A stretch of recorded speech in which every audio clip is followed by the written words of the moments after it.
All right, all right. You know, I just saw this Sam Bankman-Fried story on CNBC. It looks like he was in court today, and apparently it was a big mess. FTX founder Sam Bankman-Fried sent back to Bahamas jail in day of courtroom chaos.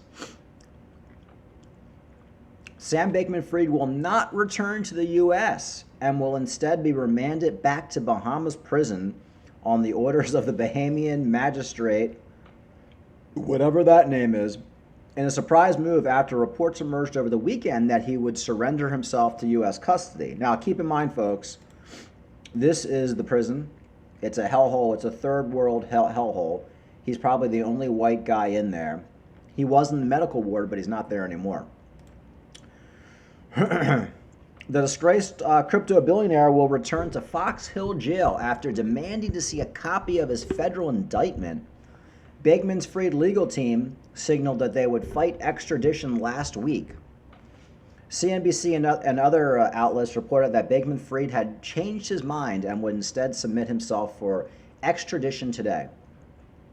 In open court, chaos reigned. Bankman-Fried, dressed in a blue suit and white button-down, was visibly shaken. His defense attorney told the court that he was shocked that Bankman-Fried was in court. "I did not request him to be here this morning," the attorney said.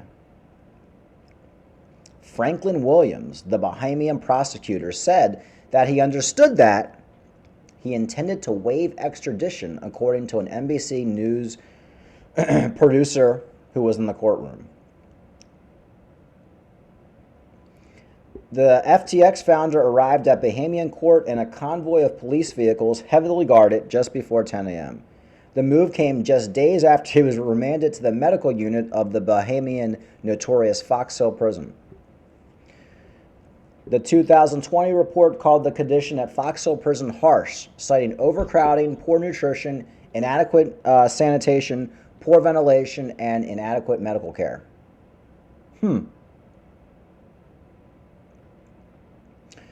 So it looks like it's a big mess right now.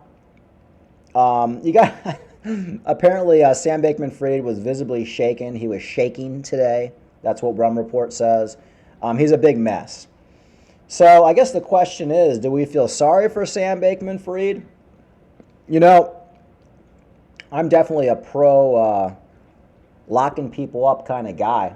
You know, very conservative in that respect. You know, there's one way to look at it. Was Sam Bankman-Fried intentionally taking everybody's money with an intentional Ponzi scheme?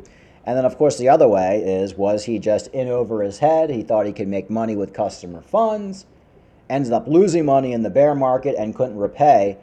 Either way, there's a crime there. On a human level, you have to feel bad for the guy, but you also have to remember all the people that lost money. I mean, of course, Sam Bankman-Fried we see here, but think of all the money who lost money with Sam Bankman-Fried who probably have already committed suicide. They've lost their jobs. They're going through psychotherapy. They can't leave their house. They're traumatized. So yeah, on a human level, you got to feel bad for the guy because, I mean, right now he's essentially being tortured. I mean, this Bahamas jail is torture. It's torture. He's going to be there for a while. I would think best thing for him is he gets out of this jail, gets extradited to the USA, and just basically, you know, goes to some federal prison where he can make a life for himself because he's never getting out of jail again. But yeah, I feel bad for him that he's in this prison, but you know, it's kind of a no-win situation.